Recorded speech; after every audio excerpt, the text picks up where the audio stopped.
Ce balado est propulsé par Caléido, l'épargne-étude qui vous en donne plus. Nos croyances, elles sont nombreuses. Elles nous définissent dans qui nous sommes, ce que nous avons de plus beau, mais aussi ce que nous avons de plus sombre. On le sait, il n'y a pas d'école pour être parent. On fait de notre mieux avec notre bagage d'expérience et de croyances. Nous sommes nombreux à s'intéresser aux nouvelles méthodes afin d'améliorer, de modifier également notre style parental, nos interventions. Mais comment ne pas tomber dans le piège de transmettre toutes nos croyances, même les plus limitantes, à nos enfants? Eh bien, je pose la question aujourd'hui à deux coachs familiaux, Nancy Doyon et Martin Daigle, afin qu'ensemble, nous soyons à la hauteur de nos tout-petits.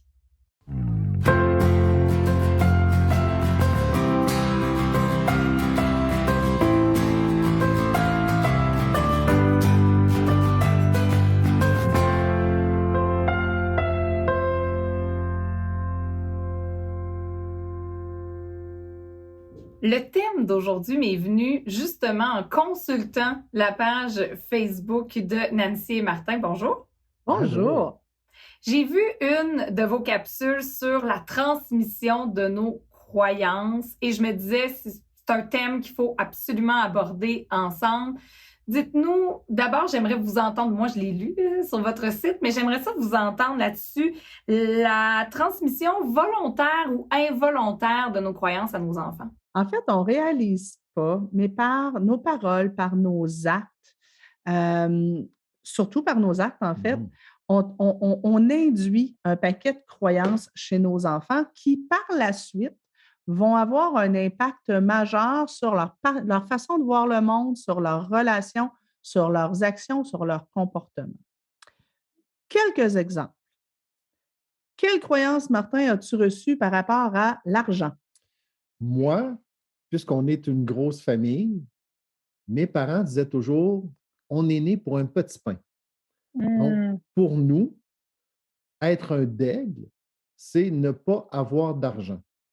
Donc, de ne pas en demander plus à la vie. Donc, on a le strict minimum et on doit se contenter de ça. Alors après ça, c'est venu mouler plusieurs de ses choix de vie. Et dans certains cas, ça peut mener à de l'auto-sabotage. Oui, clairement. J'imagine dans notre travail, par exemple, on peut se dire, bon, ben, j'ai un emploi correct, j'ai un salaire correct, j'en demanderai pas plus, hein, faut pas être trop gourmand, mais ça peut peut-être briser certains rêves. Puis le problème derrière tout ça, c'est que ce qui risque d'arriver, c'est que si je sors de ce moule-là, exemple, je fais beaucoup d'argent, là, je suis confronté à ouais, mais je ne suis pas un daigle. Un daigle, c'est né pour un petit pain. Je suis déloyale. Je deviens déloyal envers ma famille. Je comprends. Donc, c'est pour ça que ça peut devenir aussi confrontant de sortir du moule familial, ne serait-ce même des fois les études. Hein? Nos parents, nos cousins, nos cousines, par exemple, ne sont pas allés à l'université. On met le premier de la famille qui va à l'université. Autant sortir du moule peut être valorisé, mais autant j'imagine qu'à l'intérieur, ça peut être extrêmement confrontant. Mais tu vois, moi, chez moi, ce n'était pas valorisé dans ma famille immédiate, mais aussi dans ma grande famille, ce n'était pas valorisé de faire des hautes études. Il y avait une croyance latente, puis je me souviens même pas, je pense que ça n'a jamais été dit, mais c'est un paquet de petits commentaires qu'on entendait qui faisaient que la croyance sous-jacente était les gens qui font des hautes études se prennent pour d'autres. Prétentieux, oui. Sont prétentieux et regardent la basse classe de haut. Donc, moi, je n'ai pas fait de hautes études. J'avais vraiment cette espèce de sentiment-là que si j'allais à l'université, j'allais être déloyale à mon clan, que j'allais devenir quelqu'un d'autre, quelqu'un qui était désagréable. Mais tu sais, au-delà de ça, là, par exemple, j'ai mon enfant il y a 2 ans, il vient pour grimper sur une chaise, puis je fais attention, tu vas tomber. Il vient pour toucher à quelque chose, touche pas, tu vas le briser. Qu'est-ce que je suis en train de lui inculquer comme croyance? C'est, la vie, c'est dangereux. J'ai pas confiance en toi. Moi, ma mère me disait toujours, toi, tu as les mains pleines de pouces. Parce qu'elle disait que j'étais maladroite. Ben moi, parfois, là, quand j'échappe quelque chose, je m'entends dire « Ah, ça, c'est bien moi. » Ouais. J'ai toujours été gaffeuse. Moi, je suis une gaffeuse née. Mais ça nous ramène aussi peut-être à faire attention même aux surnoms qu'on peut donner à nos enfants. Parfois, c'est pas nécessairement méchant, mais dans le quotidien, je sais pas, moi, la rouspéteuse, lui, je sais pas, moi, le gourmand, le ci, le ça. Mais ça s'inscrit quelque part ça vient nous définir. Ben oui. Mais ça, on l'a déjà vécu à un moment donné. Il y a une maman qui était venue avec ses 2 enfants lorsque Nancy avait un kiosque et elle a présenté, je pense que c'est son fils comme ça, c'est mon TDAH, Oh. ma petite tornade. Et puis, ça, c'est ma petite gênée, c'est ma petite timide, ça. Ouais. Donc, souvent, les qualificatifs qu'on va donner à nos enfants, même si on croit que c'est superficiel, que c'est comme, c'est léger, les enfants vont acheter ce qu'on dit d'eux. Mm. Je dis souvent, moi, le plus grand drame des enfants, c'est qu'ils croient ce qu'on dit d'eux. Oui, parce qu'ils sont trop petits pour aller chercher à l'intérieur d'eux-mêmes. Ils sont en construction. Ah, mais même en grandissant. Et même en grandissant, Ah ouais, hein? Là, je vais raconter juste une chose qui m'est arrivée, moi, au niveau des croyances. Moi, lorsque j'étais jeune, hypermétrope, donc j'avais des verres, des montures vraiment très épaisses, des verres très épais, ce qui faisait qu'ils grossissaient mes yeux. Et mes parents, puisqu'ils n'avaient pas nécessairement d'argent, n'avaient pas les moyens de me faire couper les cheveux. C'était ma mère qui coupait les cheveux comme elle pouvait le faire. Donc, j'avais un look qui faisait en sorte que je n'étais pas nécessairement beau. Et à un moment donné, j'ai commencé à travailler, je me suis fait coiffer, je me suis fait couper les cheveux. Et puis à un moment donné, j'ai dit, hey, je vais aller m'acheter des verres de contact. Donc, je suis parti avec mon argent que j'avais ramassé, m'acheter des verres de contact. Et le premier commentaire que j'ai eu de ma mère lorsque je suis rentré dans la maison, c'est « Hein, depuis tes lunettes, t'es donc ben laid. » Et ce commentaire-là, je vous le jure, est venu me hanter beaucoup et plusieurs années plus tard. Il ne faut jamais sous-estimer les commentaires de nos parents, à quel point, parce que j'avoue, même moi, je repense des fois à des situations, des choses qui ont pu nous être dites sur le coup, et je suis certaine, probablement que tu en reparlerais à ta mère, puis elle ne se souvient même pas d'avoir dit ça, parce qu'elle a dit ça comme ça, mais nous, de petites phrases, de petits événements qui nous restent en tête et qui influencent notre vie. Donc, ce qui veut dire que si on fait le parallèle avec la petite enfance, la façon dont on agit avec nos enfants, clairement, ça s'inscrit et ça va bâtir leur schéma de croyance à eux. Oui, puis tu sais, à quelque part, d'une façon ou d'une autre, on ne pourra pas que induire à nos enfants. Souvent, on va parler, quand on parle des croyances aidantes, oui, des croyances qui nous poussent vers l'avant et des croyances limitantes. T'sais, moi, j'ai eu la chance et le privilège. J'ai un déficit d'attention. Donc, très jeune, je bougeais beaucoup. Très jeune, j'étais très, très verbomoteur. À 2 ans, je parlais sans arrêt. J'avais un petit côté impulsif. Bien, moi, jeune, plutôt que d'être perçue comme étant défectueuse, bien, mes parents avaient, eux, la croyance, les lunettes qui disaient, bien, elle a sûrement un talent en communication, elle parle tout le temps. Donc, oui, ils m'ont appris à me taire. Tu sais, surtout mes bulletins, c'est écrit bavarde en classe, dérange. Tu sais.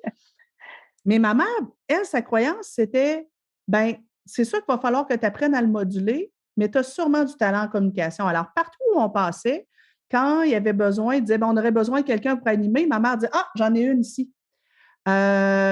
C'est le temps d'aller lire à la messe aux obsèques de quelqu'un. Tiens, Nancy va y aller, elle est bonne là-dedans. Oui, c'est ça. En mettant en lumière, si on veut, en transformant ce qui aurait pu être perçu par quelqu'un d'autre comme vraiment quelque chose de tannant, fatigante, elle, si ça.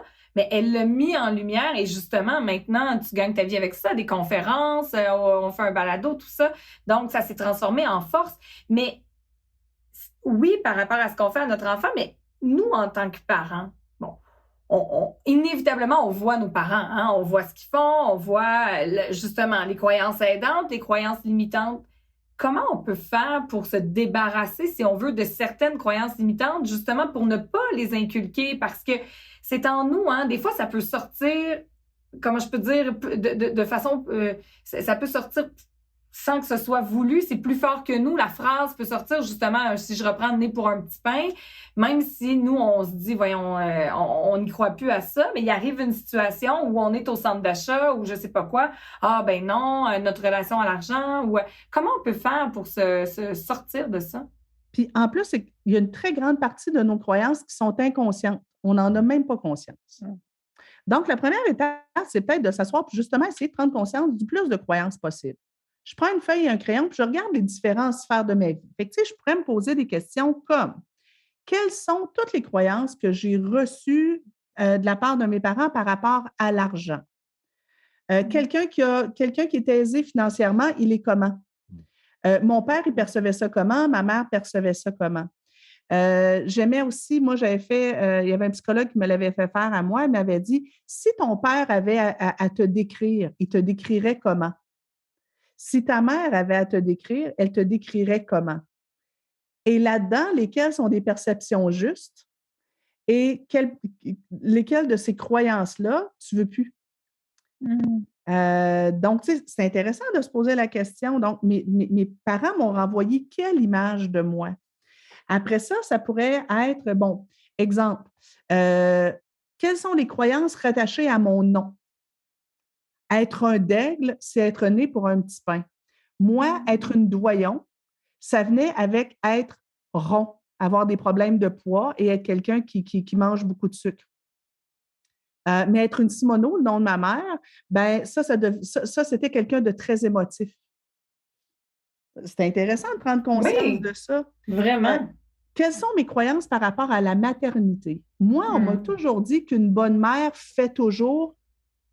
Une bonne mère ne ferait jamais. Oui. Ou un bon père, tu sais. Ouais. Un bon père, c'est quoi l'image d'un bon père? Si mon père m'essayait de m'enseigner, qu'est-ce qu'un bon père, il me dirait quoi? Si ma mère essayait de m'enseigner, c'est quoi un bon père, elle me dirait quoi? J'aime ça. Moi, dans ma tête, un bon père est toujours présent pour ses enfants, mais un bon père aussi, quand ça a des fils, ça les fait jouer au hockey. Puis, tu sais, des fois, ça peut venir de nos parents, ça peut venir de l'éducation, ça peut venir de la société. Oui, de tout ce qu'on a accumulé comme bagage, finalement. Mais justement, ça m'amène plus loin. J'adore l'idée d'en prendre conscience parce que effectivement, on dirait que tu en parles, puis déjà, il y a des choses qui me viennent, je m'en étais même pas rendu compte vraiment de façon consciente. Comment on peut réagir, on doit ou on devrait réagir si nous, justement, on décide que, je prends ton exemple, une doyon, ça fait pas nécessairement des grandes études, mais tu décides d'en faire, tu as acquis des certificats, peu importe des formations, tu as du succès et que ça te revient. Ah, ben on sait bien, elle est devenue prétentieuse, hein, elle a fait ça. Ou on sait bien. Parfois, c'est des commentaires. Des commentaires, justement, qui essaient de nous ramener dans les anciennes croyances. Moi, honnêtement, j'ai eu un beau ménage à faire par rapport à ça avec ma mère. Parce que faut aussi avoir en tête que les croyances qu'on induit à nos enfants, parfois aussi, sont liées à des peurs. Une des croyances que une des peurs que ma mère avait, c'est que je sois prétentieuse. Moi, j'avais de la facilité à l'école et bon, ben après ça, oui, je suis devenue conférencière, j'ai développé une certaine aisance financière et ma mère, qui est décédée maintenant, avait régulièrement des petits messages, des petits commentaires, tu sais, puis que je sentais qu'elle n'était pas confortable avec ça. Moi, la première chose, c'est de se dire, OK, ces commentaires, ils parlent d'elle, ils ne parlent pas de moi. Il parle de ses croyances, de ses blessures, de ses inquiétudes. Il ne parle pas de qui je suis moi. Fait que parfois, il faut faire cette différence-là. Ensuite, je me suis questionnée un peu sur d'où est-ce que ça peut venir, ça. Et je lui ai simplement posé la question. Maman, quand tu me vois être conférencière, quand tu vois que j'ai du succès ou quand j'étais jeune et que j'avais de la facilité à l'école, qu'est-ce que ça vient chercher en toi? Tu as peur, tu as toujours eu peur qu'il arrive quoi? Et ça a sorti spontanément à dire, j'ai eu peur que tu deviennes prétentieuse comme telle personne. Ah! C'est l'association qu'elle faisait, mais c'est bien parce qu'au final, ça n'avait absolument rien à voir précisément avec toi. Ben non, c'est ça. Et là, tout à coup, je me suis rappelé que dans ma jeunesse, elle me disait souvent que je ressemblais à cette personne-là. Donc, il y avait un OK. lien qui se faisait. OK. Ouais. Et moi, je lui ai clairement dit, puis ça, vous pouvez le dire directement à la personne, mais vous pourriez aussi écrire une lettre à la personne que vous ne donnerez pas. Et je lui ai on n'est pas obligé de donner, mais Non, je on fait comprends. le travail pour nous. Moi, j'ai dit à ma mère, je dis, maman, je t'aime de tout mon cœur et je te serai loyale sur plusieurs des valeurs que tu m'as transmises. Mais je fais le choix de ne pas acheter cette croyance-là et cette valeur-là. Moi, je sais que je ne deviendrai pas prétentieuse et moi, je fais le choix parce que ma mère m'avait aussi beaucoup, tu sais, il ne faut pas que tu brilles, il ne faut pas que tu déranges. Si tu Pas prendre trop de brilles, place. ouais, si tu réussis trop, tu vas faire de l'ombre aux autres. Puis là, je dis, ben, moi, je choisis de briller parce que même si je fais de l'ombre à certaines personnes, j'en inspire d'autres. Définitivement. Au niveau de Mais c'est l'argent, il y avait dur, aussi ça. quelque chose au niveau, tu sais, elle m'inculquait la croyance que, ben, comme moi, mon rôle dans la vie, puis ça a toujours été clair, c'était d'aider le plus de gens possible. Ben, quand j'ai commencé à vivre un peu d'abondance, je me suis rendu compte que je m'auto-sabotais, puis je me suis demandé pourquoi. J'ai découvert mon espèce de croyance qui était les bonnes personnes. Les gens qui ont de l'argent ne sont pas des bonnes personnes. Mhm. Donc, moi, je ne pouvais pas être à la fois une bonne personne et vivre dans l'abondance. J'ai aussi réabordé ça avec elle. Et je lui ai juste mis au jour cette croyance-là, puis je lui ai dit, ben, sais-tu quoi, maman? Je serai la preuve qu'on peut être quelqu'un de bon, de généreux et vivre dans l'abondance. Et moi, j'ai une maman extraordinaire qui a une capacité extraordinaire à se remettre en question et à faire « Ah oui, c'est vrai, c'est un peu moche ce que je t'ai appris, hein? Ben, je vais essayer d'apprendre autrement. » Ça, c'était ma maman qui avait cette capacité-là. Mais admettons que je n'aurais pas une maman aussi extraordinaire. Mais c'est ce que j'allais dire parce que parfois, les gens, justement, sont tellement pris dans leurs propres croyances et dans leur peur qu'ils sont pas prêts à être remis en question. Et il faut, je pense, respecter ça aussi parce que je veux dire, en parler, mais attendre le moment d'ouverture parce que le but est pas non plus de confronter parce que fort probablement que la personne le fait par amour pour nous protéger, tout ça, et elle a pas nécessairement envie de se faire rentrer dedans et de savoir que les phrases qu'elle a dites ont été limitantes pour nous, là. Souvent, ces phrases-là qui sont dites dans la bienveillance quand même. Ma mère, lorsqu'elle me disait « on est né pour un petit pain », elle ne se disait pas « je veux briser ses rêves pour pas qu'il gagne d'argent ». Elle disait « je cherche à protéger mon fils pour pas qu'il vive d'échecs, pour pas qu'il soit déçu plus tard ». Donc, elle, ce qu'elle se disait, c'est cette phrase-là. Ça, où je veux y apprendre à apprécier ce qu'il a plutôt que de courir après quelque chose. Toujours viser autre chose. Mais c'est ça, c'est que si la personne n'est pas en mesure de l'entendre, si on pense que la personne, on risque de la blesser, c'est là où c'est intéressant d'écrire une lettre. Oui. Et de dire cher papa, tu m'as toujours dit telle chose, telle chose, telle chose, ou par tes actions, par telle action, telle action, telle action, ben, tu m'as fait croire que. Ben, bien que j'accepte ou bien que j'accueille avec plaisir telle valeur, telle valeur, telle valeur que tu m'as transmise, cette croyance-là et celle-là, je fais le choix de ne pas les accepter. Et moi, je fais le choix à partir de maintenant de croire que X, Y, Z. Comment peut-on réagir si, je vais prendre l'exemple à table, ça revient si souvent, hein, manger, nos enfants mangent, tout ça, il y en a un qui redemande une portion ou il redemande une portion, puis là on entend un, ben voyons, t'es défoncé, tu manges donc bien, ben coudonc, t'as assez mangé. Parfois les gens veulent bien faire, mais s'immiscent un peu aussi dans notre rôle. On veut pas mettre la chicane. D'un autre côté, on veut quand même leur expliquer. Puis parfois, même l'enfant peut nous faire un retour à nous comme parents. Mon Dieu, est-ce que tu sais, ça peut amener de l'anxiété. Est-ce que j'ai trop mangé? Pourquoi on m'a dit ça? Comment on peut agir dans ces situations-là sans mettre la chicane, mais quand même essayer d'expliquer que le commentaire était peut-être pas approprié dans notre famille? Bien, en fait, c'est sûr que je n'interviendrai pas sur les gens autour. Mais je trouve que c'est une formidable opportunité qu'on a le plus tôt possible d'apprendre à nos enfants justement la notion de croyance et de diversité. De dire, bien, Peut-être que c'est cette personne-là, c'est sa façon de penser. Elle pense que. Moi, je pense que. Qui a raison, qui a tort? Je ne sais pas. Mais moi, ma croyance, c'est que. Et toi, qu'est-ce que tu en penses? Donc, ce qu'on vient développer, c'est l'espèce de jugement chez l'enfant. Au début, tu sais, jeune, c'est plus difficile. En petit enfant, c'est pas évident.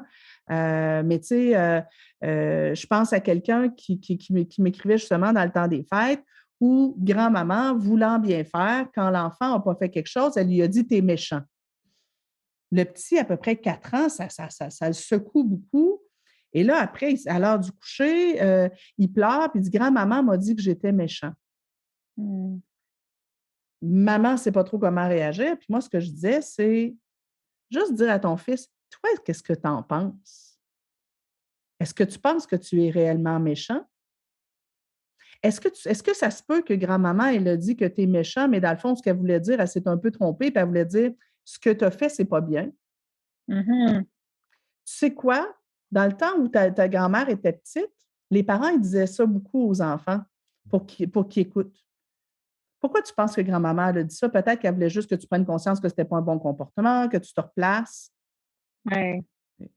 Donc, vraiment, de ramener, mais j'aime ça, leur montrer justement qu'il y a des différences de croyances parce qu'ils vont en côtoyer toute leur vie et dans leurs amitiés, amour, à l'école, peu importe.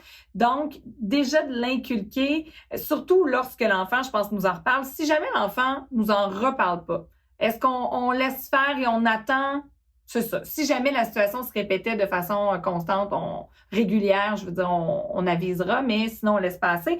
Et j'aimerais là, vraiment, parce que le temps file, qu'on termine avec l'intuition parentale. On parle beaucoup des croyances qui nous ont été inculquées par nos parents, mais maintenant, on le sait, on écoute des balados, on va sur le web, on essaie de s'instruire par les livres, par vos capsules, par des formations, on va chercher beaucoup, beaucoup d'informations. Mais jusqu'où aussi il faut se reconnecter avec nous-mêmes et écouter notre intuition, notre gros bon sens, justement, nos croyances, nos valeurs de parents envers notre enfant, parce qu'au final, on est la personne qui le connaît le mieux. Moi, je dirais, le gros bon sens, c'est le thème de mon premier livre, Parents gros bon sens. Moi, je trouve que la clé, c'est l'observation. Parce que toutes les stratégies que tous les intervenants on donne, il n'y a aucune des stratégies qui s'adapte à tous les enfants, à toutes circonstances, à tout âge. Donc, premièrement, faire le deuil de la recette. Vous ne le trouverez pas, le mode d'emploi, ça n'existe pas. De savoir que toutes les étapes, puis on fait ça, puis ça va régler tout. Ça n'arrivera pas. Mais si jamais ça réussit avec votre enfant, votre premier enfant, ça ne marchera pas avec le deuxième et le troisième. Je confirme. L'idéal, c'est d'en avoir juste un. Oui, c'est ça. Mais ça, c'est confrontant, justement, parce qu'on pense parfois avoir touché quelque chose ou une méthode, que ce soit avec le sommeil, l'endormissement, peu importe. Puis là, d'un enfant à l'autre, on se dit, oh mon Dieu, celui-là, je l'ai brisé. Ça fonctionne pas. Mais la clé, c'est vraiment l'observation. Justement, dans mon bouquin Parents gros bon sens, j'ai développé une espèce de petit trou avec 4 étapes où je dis, on va commencer par observer. À la base, mon enfant, il y a quoi comme tempérament? Il y a quoi comme type de personnalité? C'est un enfant introverti, extraverti, curieux, intello, sportif. Donc, à la base, c'est quoi le type d'enfant que j'ai là? Les comportements que je vois arriver, ils arrivent plus quand, ils arrivent moins quand? Est-ce qu'il y a eu un début à ça? Est-ce qu'il fait la même chose avec papa qu'avec maman? Donc, on va prendre le temps d'observer, puis des fois, prendre une feuille et un crayon sans parler en équipe parentale. Toi, tu observes quoi? Comment tu vois ça? Ah, ouais. Souvent, on ne voit pas les mêmes choses du tout. C'est de prendre du recul par rapport à la situation. Puis après ça, on laisse mijoter à feu doux. Parce qu'après ça, on se dit, OK, à la lumière de toutes ces observations-là, à mon avis, pourquoi?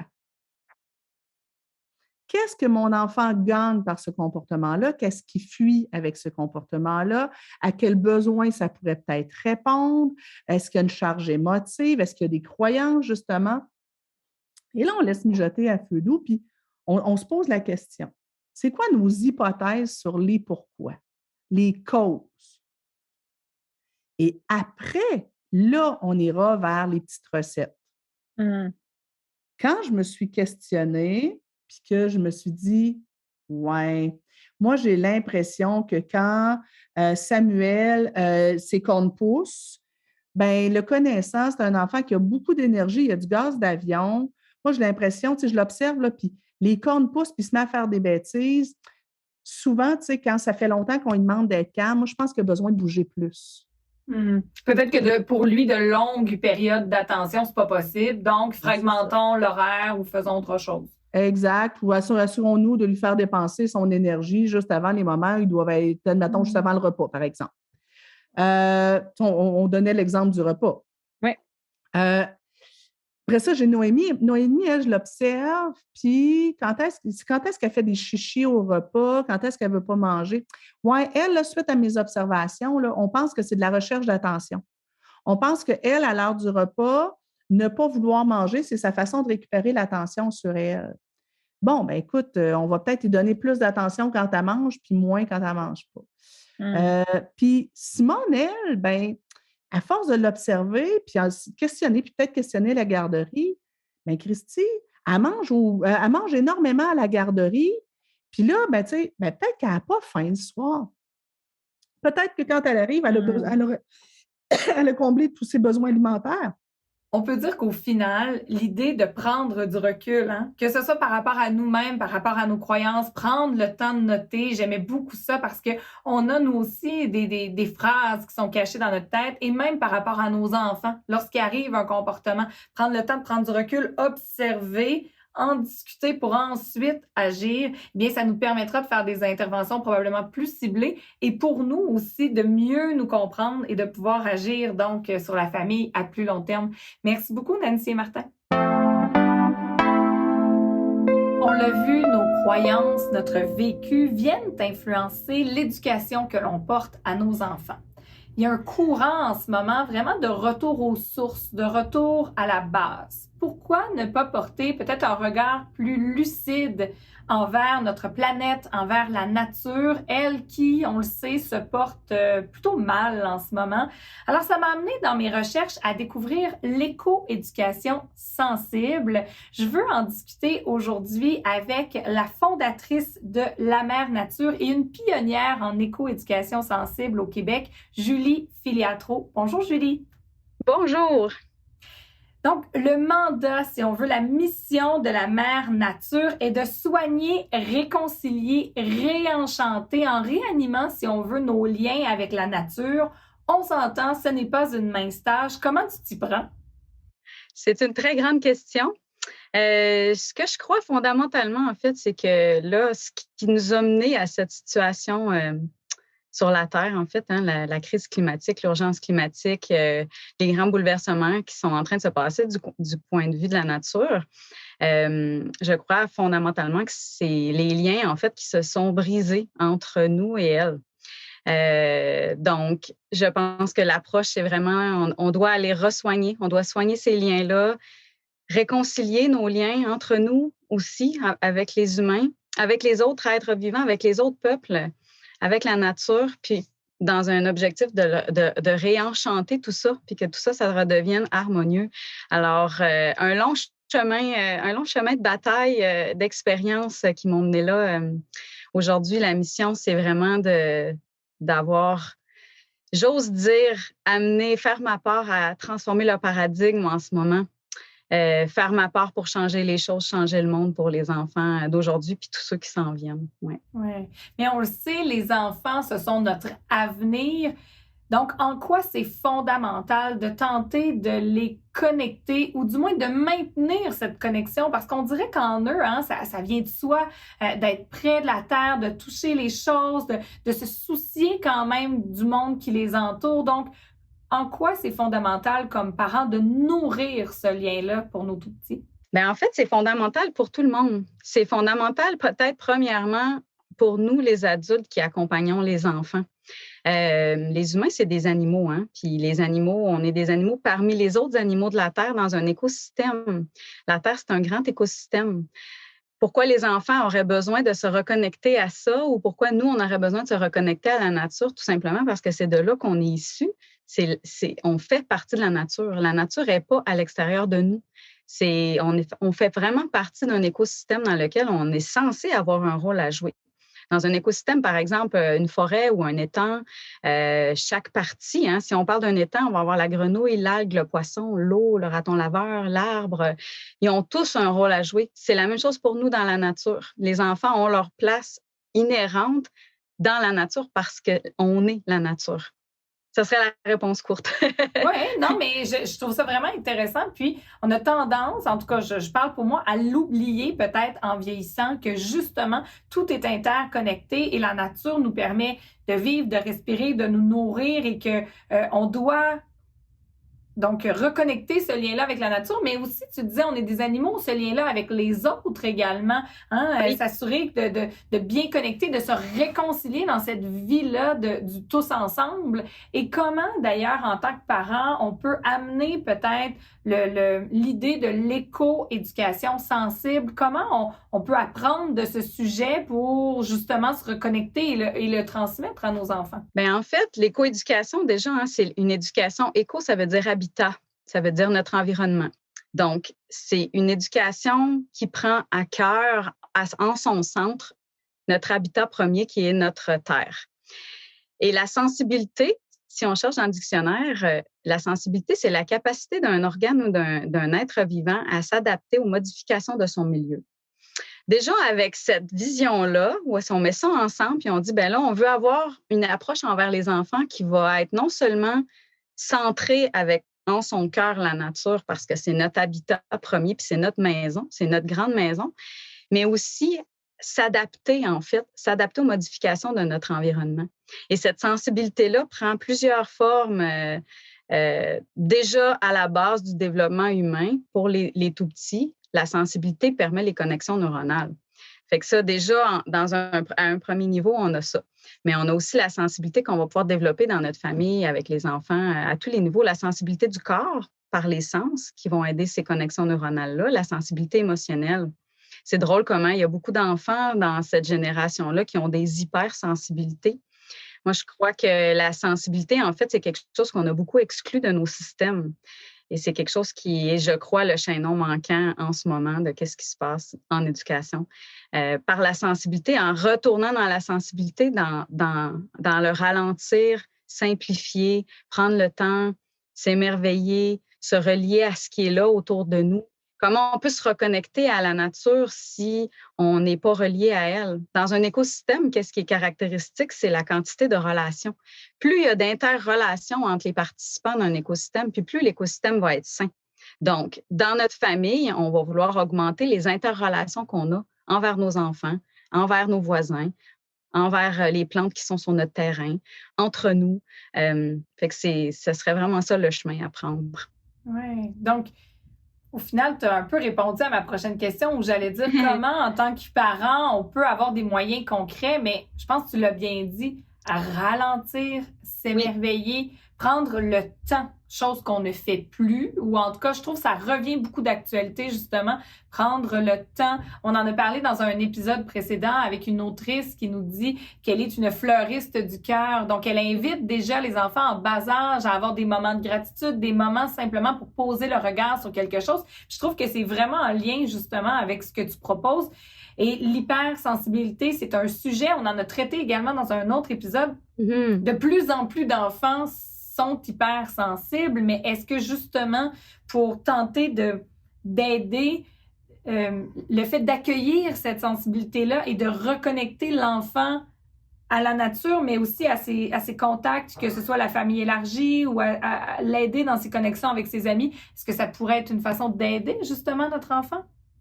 Absolument, mais la sensibilité, en réalité, c'est notre capacité d'entrer en relation avec ce monde-là qui est autour de nous. Que ça soit à l'intérieur, autour de nous, notre famille, les animaux, les plantes, à tous les niveaux, nos voisins. C'est vraiment ça qu'il faut faire. l'hypersensibilité, c'est drôle parce que c'est relié aussi au réflexe primitif dans le cerveau. D'un côté neuroscientifique, moi, j'ai aussi ce bagage-là en arrière. La mère nature, c'est aussi la neuroscience et l'approche koala. Donc, les enfants qui ont de l'hypersensibilité, souvent, ont besoin justement d'être dans leur sens, ont besoin de vivre davantage d'expériences. Hein? En famille, c'est vraiment ça. On va vouloir créer des occasions d'expérience. Plus des expériences que des explications, finalement. On a vraiment besoin, comme animal dans la nature, d'expérimenter cette nature-là qui est notre maison. La terre, la boue, l'air, le vent, le soleil, le froid, le chaud, tout ça, notre corps s'attend à ça en tant qu'animal. Il s'attend à rencontrer ça dans ses expériences. Puis quand on prive l'enfant de ces expériences-là, on voit apparaître des hypersensibilités. C'est une des raisons, en tout cas. Oui. Mais ça me parle beaucoup parce que justement, souvent, en tant que parent, on est beaucoup dans notre tête, dans ce qui est bon, mauvais, juste, bien, mal, peu importe. Là, on a tous nos propres schémas, mais j'aime bien l'idée que l'enfant a besoin de vivre une foule d'expériences. Puis c'est sûr qu'en tant que parent, lorsqu'il revient plein de boue de l'extérieur, on se dit « Oh mon Dieu! » Oui, ça fait du lavage, c'est vrai, mais en même temps, ça fait aussi partie du développement. Puis au lieu de le voir peut-être avec des lunettes, disons, un peu plus négatives, il faudrait peut-être l'approcher comme, de la découverte, de l'expérimentation, une façon pour lui de se connecter davantage et de grandir. Absolument. Dans l'écoéducation sensible, il y a les deux voies. Il y a l'écoéducation, qui est cette éducation-là par la nature où on va vouloir ramener dans notre quotidien la présence de la boue, par exemple, puis de la saleté, où est-ce que l'enfant va faire des expériences, il va jouer dehors, il va revenir, il va peut-être être un petit peu sale. Mais il y a aussi l'approche, dans la portion de sensibilité, il y a aussi cette approche-là neuronale, en fait, qui vient valider vraiment pourquoi, en fait, qu'on voudrait permettre à notre enfant, par exemple, de se salir dehors en jouant dans la boue. C'est aussi parce que ça permet à son cerveau de se développer, tout simplement. Plus l'enfant va vivre de stimulation sensorielle et de mouvement, plus son cerveau va se développer. Ça se fait à travers la sensibilité, à travers ses sens qui rencontrent le monde, ce qui touche, ce qui sent. Puis la nature, elle offre jamais deux fois la même chose. Quand on sort dehors, c'est jamais deux fois pareil. La brochette de sensations est unique à tous les jours. La température, la lumière, les textures, les couleurs, les odeurs. Tout ce qui va se passer quand on est dehors, c'est jamais deux fois pareil. Notre cerveau adore ça. Par contre, quand on est dans la maison, moi, j'aime bien le terme boîte d'isolation sensorielle. Quand on est à l'intérieur, c'est le contraire, en fait. On vient priver nos sens de stimulation parce que c'est confortable, c'est douillet, c'est propre, c'est lisse. Il y a très peu de choses, en fait, qui viennent vraiment nourrir notre cerveau profondément. Fait qu'en tant que parent, juste de comprendre ça, en fait, de voir que, oui, quand notre enfant joue dehors, se salit, prend des risques, ressent des choses, ressent la température, sort dehors quand il y a de la pluie, c'est là que ces connexions neuronales se font dans son cerveau. C'est ces connexions neuronales-là qui vont permettre après d'être plus en mesure de se connecter aux autres aussi, d'avoir plus de conscience, d'avoir plus de sécurité intérieure. Mm-hmm. Ouais. Et de sécurité intérieure, Dieu sait à quel point c'est important.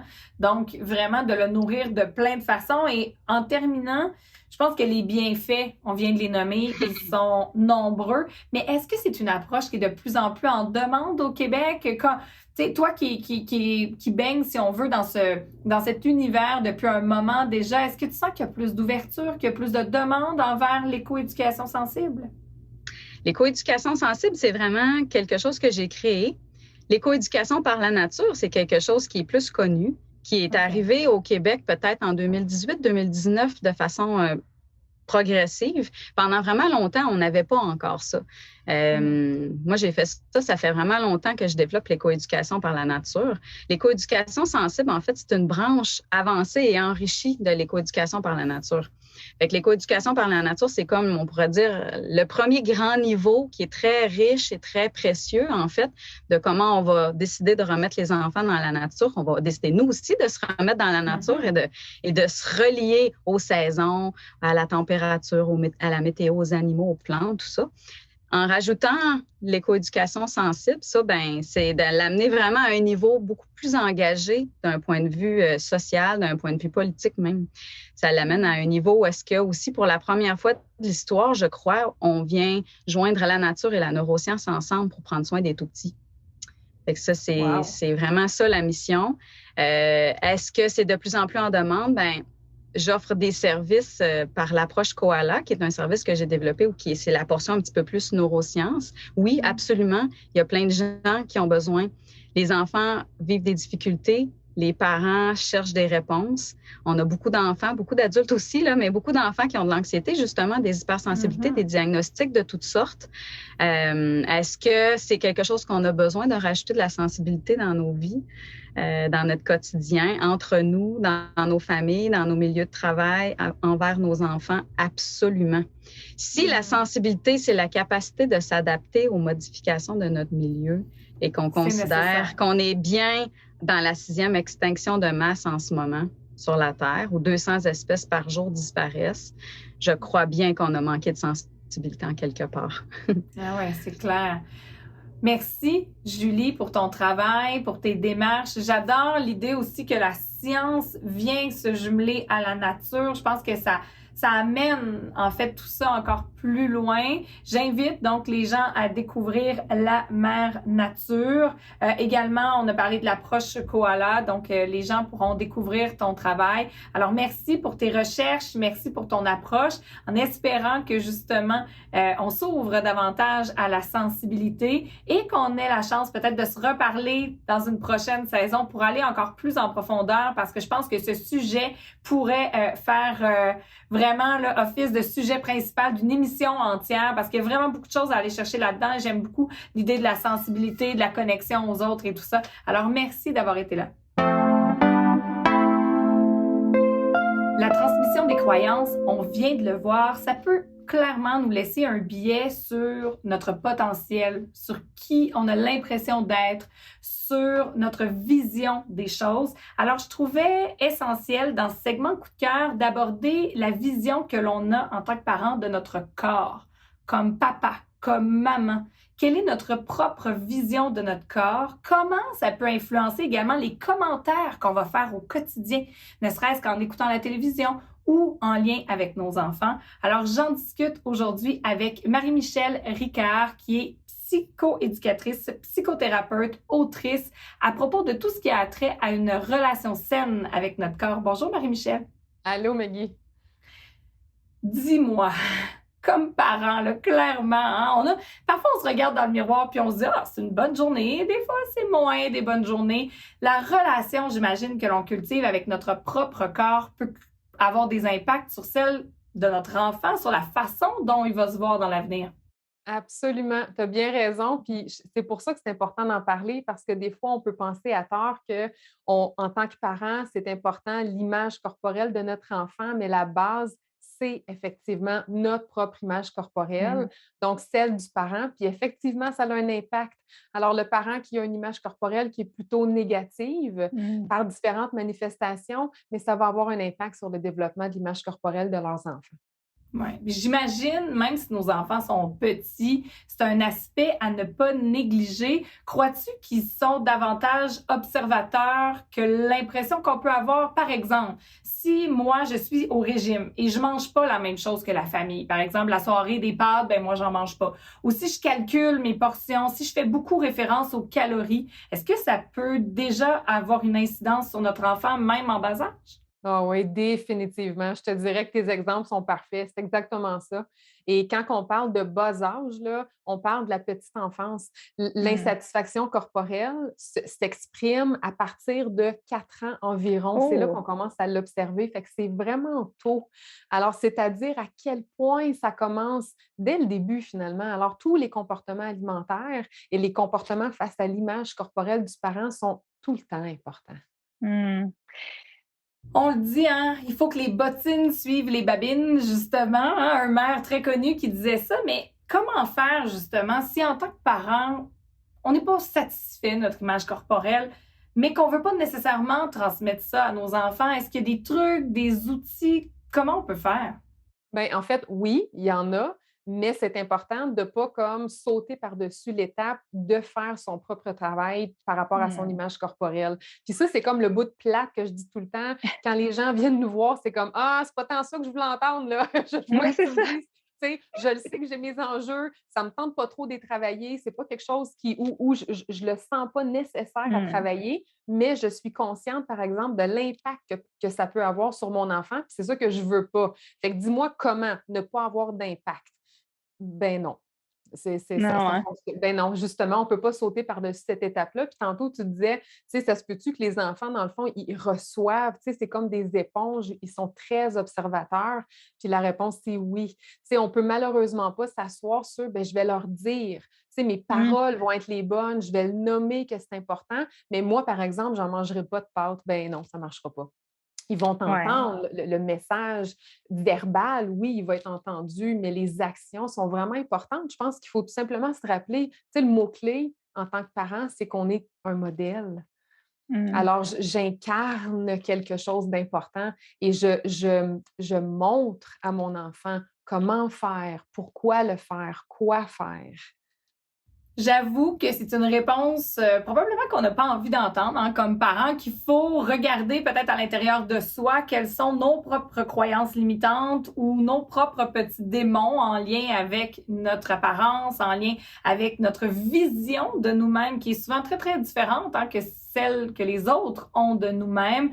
Donc, ça part de nous à la base, je pense, de s'accepter, d'être heureux, d'être bien dans notre corps. Clairement, ça va transparaître pour nos enfants. Mais j'aimerais que tu nous parles comment aborder quand même ces questions-là avec nos enfants en bas âge. Bon, lorsqu'on parle d'acceptation corporelle, souvent on va penser au poids, mais je regarde moi chez moi, ma fille, ses cheveux, c'est très long à pousser.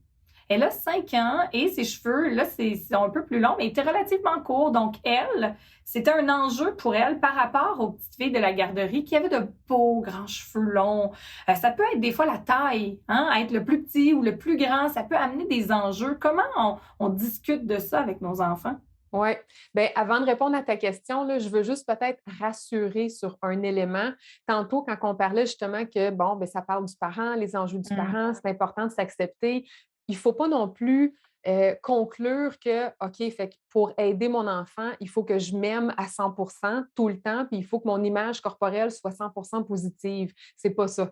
C'est pas ça le message. C'est impossible aussi, non? Ben, exactement. C'est impossible pour personne. Fait que le message, pour avoir une image corporelle qui est saine, ça ne veut pas dire s'aimer de façon inconditionnelle 100% du temps. Par contre, ça veut quand même dire d'avoir des comportements, des manifestations qui répondent à mes besoins corporels. C'est ça qui va m'amener à répondre à ta deuxième question. Donc, comment est-ce qu'on fait avec les enfants? Mais en fait, c'est de toujours les ramener à la base. Puis la base, c'est tu as ton corps. C'est le tien. C'est à personne d'autre, puis il est unique. Fait que tes cheveux, là, ça se peut que tu sois déçu parce qu'ils ne poussent pas assez vite, puis ça se peut que ce que tu aimerais, c'est que tes cheveux soient plus longs. Ça, c'est correct, puis on peut se donner un espace pour vivre ça. Puis en même temps, ça va être important d'aller voir que, mais toi, par exemple, ton corps, c'est avec cette longueur-là pour le moment, puisqu'on sait que ça va quand même s'allonger, puis que c'est peut-être plus long à pousser, puis c'est bien correct. Puis là, on va se permettre après d'aller voir, mais dis-moi, par exemple, je pense qu'il y a quelque chose que tu aimes beaucoup de ton corps. Puis là, j'aimerais ça t'entendre. Fait qu'on donne un espace pour voir, pour entendre, de discuter quelque chose qui nous déplaît, mais on va quand même donner un espace pour aller parler des choses qui nous plaisent de notre corps. Oui. Et j'imagine, il faut accueillir aussi l'émotion, le fait de dire, de banaliser, par exemple, bon, c'est rien que des cheveux. J'imagine que c'est pas la bonne approche non plus. Bien, ça ne fonctionnera pas. Non, ce n'est pas la bonne approche. Puis dans le fond, tu l'as nommé, c'est de l'invalidation. L'enfant, c'est ce qu'il vit. Fait que peut-être que dans nos yeux de parents, on a le goût de dire, mais voyons donc. mais c'est ça que l'enfant vit. Alors, c'est important pour lui. Puis de tomber dans, mais voyons, c'est quand même pas si pire que ça. Bien, en fait, on ne répond pas au message. On ne répond pas au besoin qui est véhiculé. Fait que je pense que oui, c'est important de pouvoir en parler, de pouvoir accueillir ce qui est vécu. Puis, tu sais, tantôt, je disais d'aller voir qu'est-ce qu'on aime de notre corps. Ce n'est pas seulement l'apparence, parce qu'un corps, c'est vivant, cette machine-là.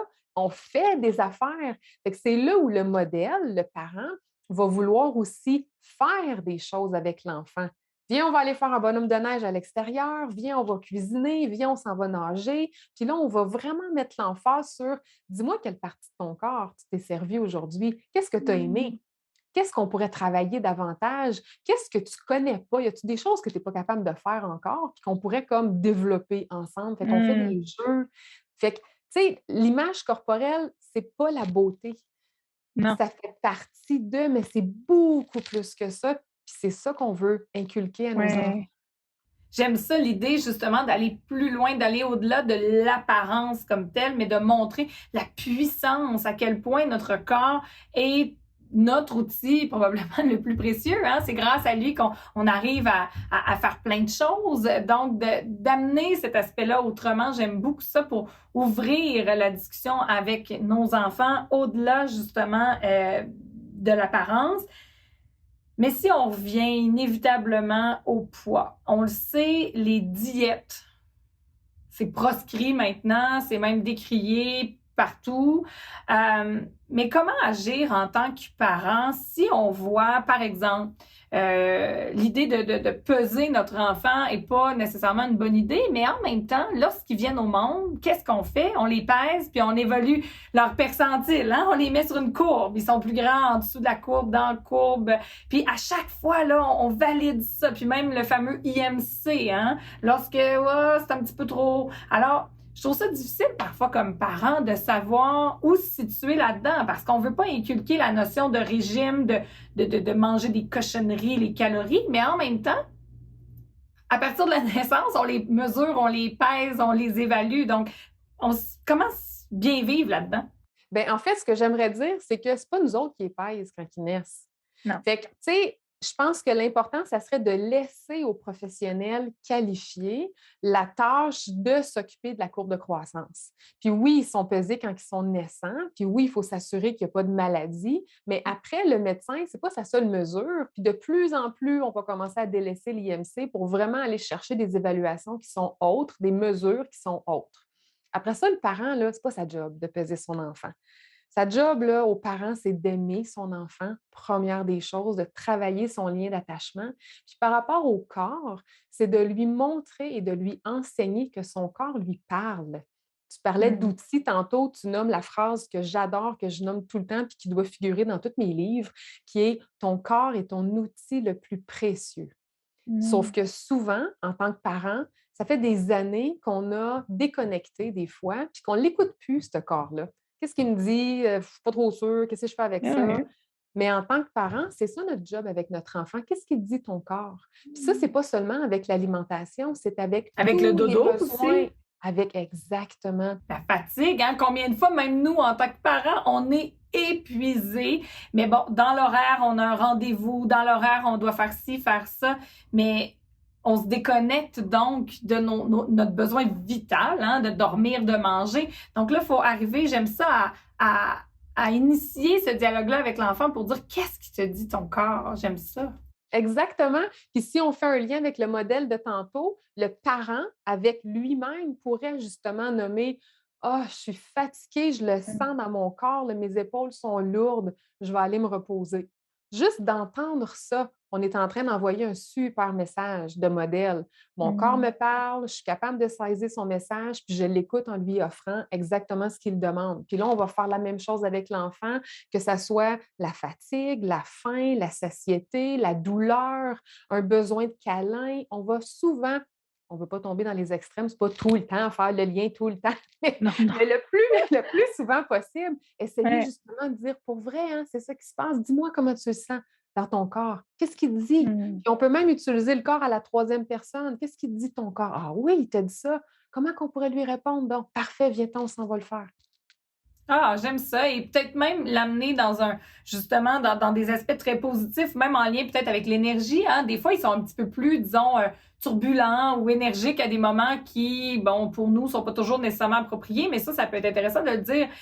Qu'est-ce que tu ressens dans ton corps? Là? Tu sens là, vraiment un besoin de bouger? Bon, ben viens, on va y aller X période, puis ensuite, on va ailleurs. Ah, j'aime bien ça. Donc, reconnecter vraiment avec tout ça.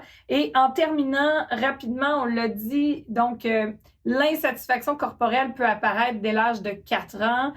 Qu'est-ce qu'on fait si en tant que parent, vers 4, 5, 6, 7, 8 ans, on voit que nos enfants semblent avoir un trouble lié avec l'alimentation, que ce soit au niveau de la compulsion ou que ce soit au niveau justement des repas, qu'on se questionne par rapport à ça, qu'est-ce qu'on peut faire? Bien là, il y a comme deux phases importantes. Je pensais que ta question était centrée beaucoup plus, mettons, sur l'insatisfaction corporelle. Fait que j'aimerais ça répondre aux deux. Fait que je vais y aller rapidement. Là. Mettons qu'on observe que notre enfant manifeste des insatisfactions corporelles, notre base va tout le temps être la même. Alors, on ramène à ton corps, c'est ton corps. On enseigne la diversité corporelle, que tous les corps sont différents, que tous les corps sont corrects, que l'important, c'est d'écouter notre corps, qu'on a le droit de ne pas s'aimer puis de se trouver beau, puis c'est bien correct. Puis à d'autres moments, c'est important d'aller voir là, tout ce qu'on a dit tantôt, là, autant les parties qu'on aime, mais les parties aussi qui nous servent à faire des choses. Maintenant, si on observe des comportements alimentaires qui sont beaucoup plus problématiques, on soupçonne un trouble alimentaire, c'est vraiment important de ne pas rester seul.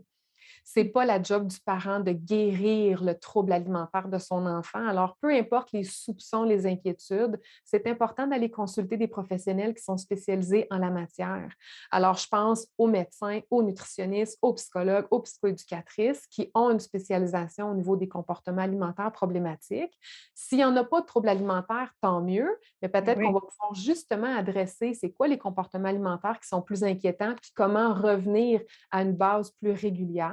Et si on en observe un trouble alimentaire, bien définitivement, on va avoir besoin d'aide multidisciplinaire. Mais j'imagine qu'il n'est jamais trop tôt pour justement le diagnostiquer afin d'aider notre enfant et de l'amener tranquillement à guérir là-dedans. Exactement. Puis je dirais, il ne faut même pas attendre, en fait. On ne veut pas attendre que le trouble alimentaire soit présent parce que le trouble alimentaire, il faut se rappeler que c'est un trouble de santé mentale. C'est des racines qui vont s'incruster. Et plus longtemps on attend, bien habituellement, plus long ça va être. Alors, plus tôt on consulte, mieux c'est. Puis tant mieux si on n'est même pas dans un trouble puis qu'on est dans des insatisfactions, on va se faire accompagner pour mettre les bases à la bonne place. Ça nous permet, nous, de faire un travail aussi en tant que parents sur notre propre image corporelle. Oui, tout à fait. Et j'aimerais dire en terminant aux parents, si jamais, justement, il y avait un trouble, ce n'est pas notre bulletin de parents. Hein? Il faut aussi, à un moment donné, un petit peu se déculpabiliser là-dedans et tournons-nous vers l'enfant, vers ses besoins. Tentons de trouver les meilleures personnes pour l'accompagner. Il ne faut pas être honteux. Il ne faut pas hésiter justement à en parler, tu l'as dit, le plus rapidement possible dans le but d'accompagner notre enfant et de l'aider à évoluer sainement pour la suite. Et c'est un mythe encore pesant, hein, le mythe du parent fautif, qui est très lourd aussi de conséquences parce que ça freine beaucoup de parents d'aller chercher l'aide nécessaire. Et les parents sont des alliés extraordinaire. Quand on parle d'image corporelle, de comportement alimentaire ou de troubles alimentaires, on a vraiment besoin des parents. Alors, au lieu de le voir comme un fautif, il faut vraiment le voir comme un allié. Tout à fait, dans le but, évidemment, du bonheur de nos enfants. Et pour ceux qui nous écoutent et qui aimeraient avoir des outils supplémentaires, eh bien, il y a ton livre qui est disponible, De l'insatisfaction à l'acceptation corporelle, qui est publié aux éditions JFD. Alors, merci beaucoup, Marie-Michel, d'avoir été avec nous. Merci aux deux coachs familiaux, Nancy Doyon et Martin Daigle. Également à nos segments coup de cœur cette semaine, Marie-Michel Ricard, psychothérapeute, psychoéducatrice et autrice. Également Julie Filiatro qui fait de l'éco-éducation sensible avec la mère nature. Mon nom est Maggie Bélanger. Merci d'avoir choisi ce balado afin qu'ensemble, nous soyons à la hauteur de nos tout-petits.